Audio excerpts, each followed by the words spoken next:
Hey, it's your girl Bonita Jalane, and I'm checking in with the Overdose. What's up, y'all? It's your girl Brittany the Brain here, and I'm here with the Overdose and none other than Bonita Jalane. What's up, girl? And you said my name correctly, and I'm so happy. It's part of Black Girl Magic. And thank you. I can't mess up the name.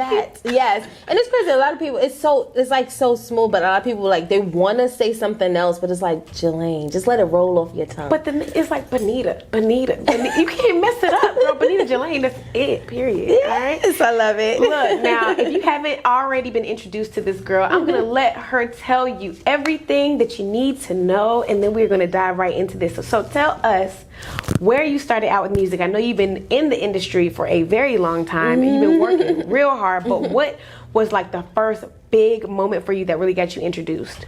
It was a lot of big moments, but the first time that I really decided, like, okay, this is what I want to do, I started singing hooks for Dipset, and so I was on like 3-4 albums. I was 17, you know what I'm saying, just wanting to sing and like just literally just singing on hooks, like for Dipset, with Joel Santana, Hell Rel, Cameron, J.R. Ryder, so multiple, hooks or whatever. So I didn't know really too much about the business, but that was like my first big break of being around like a whole bunch of celebrities and being in that mix or whatever, and being able to just sing my music. So then after that, like when I moved to Atlanta, I decided to do my own thing. Started to go, do it on my own, not waiting on the label, not waiting on anybody to do it for me. And God has been good as far as many different open doors, but the biggest open door was recently when my song played on the radio. I've had, like I said, I've been on Vibe magazine, I've been on ebony.com, multiple things, but that one right there was like it solidified, like you're working hard and it's starting to pay off. So yeah. What is it like transitioning from the back essentially and being pushed to the front in such a manner, especially with social media being the one, because social media will kick you out there and then you're just out there. I mean, social media has been a blessing for me, especially being an independent artist. It's a gift and a curse because it's so oversaturated that it's kind of hard to like trickle through the real talent. But it also has opened the door for me to promote my own music and be able to do it on my own, and I have to wait for anybody else to do it for me. I hear that. So yeah, social media has definitely kicked me out there. Even though I was singing, the hooks, I still was a singer. You know what I'm saying? So I still was a solo artist. But when I was about to sign under Joel's label, I think I would have been sitting because they didn't really know what to do with me. I didn't know what to do with myself. Like I thought I was gangsta, nothing gangsta about me. Even, you know what I'm saying? Even being brought up in Brooklyn, I'm still sheltered. You know what I'm saying? But being a soul singer makes you gangster, because you gotta really be in touch with your feelings. You do. I really look up to Mary J. Blige, Lauryn Hill, all of those I always leave my soul on a stage. So that's my biggest thing, like performing is just leaving it so that you feel it when I sing. So yeah.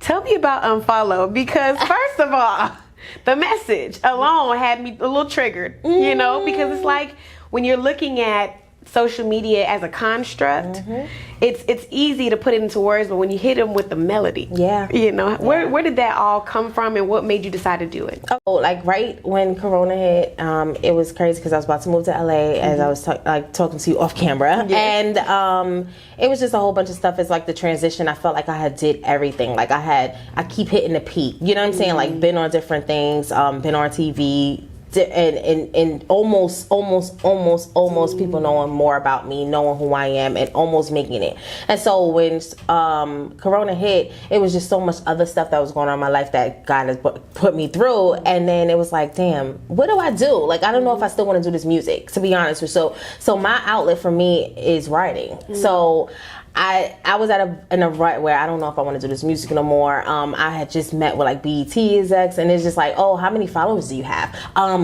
What is the interactions? And I was just like, okay, you know what I'm saying? Not saying like all the executives there are saying that, but it was just very depressing at that moment. I was just like, okay, so my talent is based on my followers.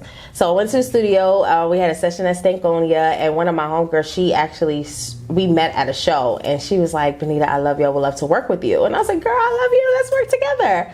And we went to the studio, we just started talking, and I was just like, I was about to give up on music, I really was done. She was like, what? And we just vibing, and I was just like, and she put the track on, and right away I just started singing the hook. Like, I just freestyled the hook right away, and it started, and that's everything that I was going through at the time. Like, and then I just kept writing, and she was like, "Dang, let me jump in there before you write the whole song," you know. Yes. But I was just feeling that, and so I sat on it. You know, for probably about 4 to 5 months, I didn't release Unfollow. Not one word in the song says Unfollow, though. Right. I peep game because when Yeah. you look at the name, you're like, okay, so this is going to be about, you know, telling somebody just unfollow me. If you don't like me, then just block me. No. You know what I'm saying? And it's like, hold up, she's not even... Okay. It's basically when we came up with the name Unfollow, it was like, what do I do? I wanted to unfollow all the things that wasn't benefiting me, all the things that made me doubt myself, all the things that like, man, I'm dope. You know what I'm saying? Like, why am I letting someone tell me about how many followers and likes to determine how much like my talent is? And so I wanted to unfollow all those things. I wanted to unfollow me following other people on social media and comparing my career and my journey to theirs. I wanted to unfollow the second guessing how pretty I am, how light skinned I am, how skinny I am, all of that. I wanted to unfollow all those thoughts and just focus and stay in my lane and continue to be Bonita Jalane. And that's what happened. And that's when it became Unfollow. And that's something that we need so bad right now, because social media will have you feeling like you're just nothing. Not enough. You know, you will put your best picture out there and get 25 likes, and you're just like, yes. Well, that sums up my personality. Right. It doesn't. And the crazy thing is, you know what the sad thing is? My issue wasn't, I would put a selfie and a dope picture and I'm getting over 100, 200, 300 likes. But then I will post a song or post an interview and then I'm getting 50, 25. And I'm just like, okay, this is my journey. This is what I need you. Like, I'm posting my apparel line, you know, from my single, Retro Apparel. I'm getting 15 likes. And I'm just like, okay, y'all would promote and like a selfie, but y'all not gonna like when I'm trying to better myself.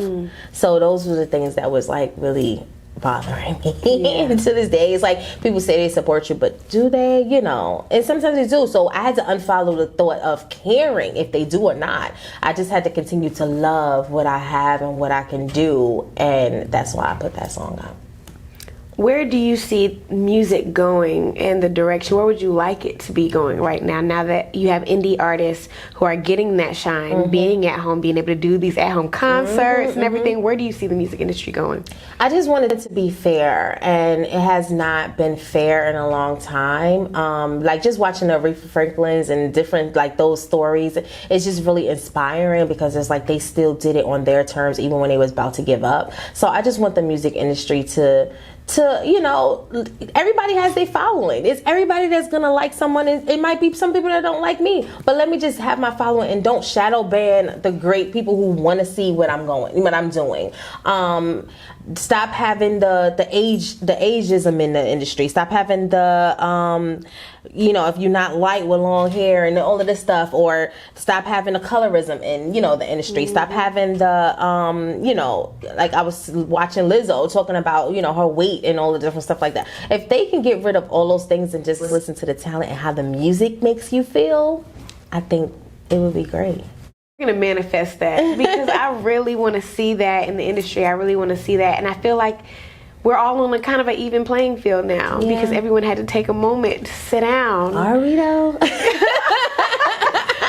hoping for it. Okay, I'm just hoping. But, you know, at the end of the day, you have all of these people who your fans are really letting you know if they really bang with you or not. If they can't come see you at a show, are they really your fans? It's true. You know, if you got to rely on them to make your social media numbers stay frequent, are they really, you know, paying attention? And a lot of people are concert fans. Yeah, they're that's not true. as much artist fans. That's true. You know, they want that live music. They don't want to listen to it in the car. They definitely don't want to play it on the radio anymore. That's true. Radio stations are having to get so creative. I know, they're getting so creative, and I'm just grateful because, you know, that was a big dream of mine forever to be on the radio. And even in the construct of, okay, your song, you play it from your phone and it's on the radio. You play it from an app and it's on the radio. But it's just something about that organic, that DJ introducing yes, it, and then playing on like a one of the biggest stations that people that you don't know from all over the world. It's like listening to you is like, it's a feeling that you just cannot, like, you can't replace that feeling. Like the same way as my first time getting written up in by a magazine. You know what I'm saying? Like you can't replace that. I don't want to mess up the mic. Sorry. You can't replace that feeling of seeing it on the paper, like. Even though magazines don't really exist anymore. You know what I mean? But it was just like, wow. So those moments I will never forget, no matter how big or how I stay, those moments I will never ever forget. This is something, you know what I'm saying? I know you done had a little bit of water. You know, I've been, Come on now. So I'll give you a little bit of taste of Unfollow. Stressing me out. All these statistics and numbers, they stressing me out. No talent on social and judging on cloud. I remember when it was about music. Sometimes I'm doubting myself. I feel like I'm going nowhere, but I believe in myself, and that ain't going nowhere.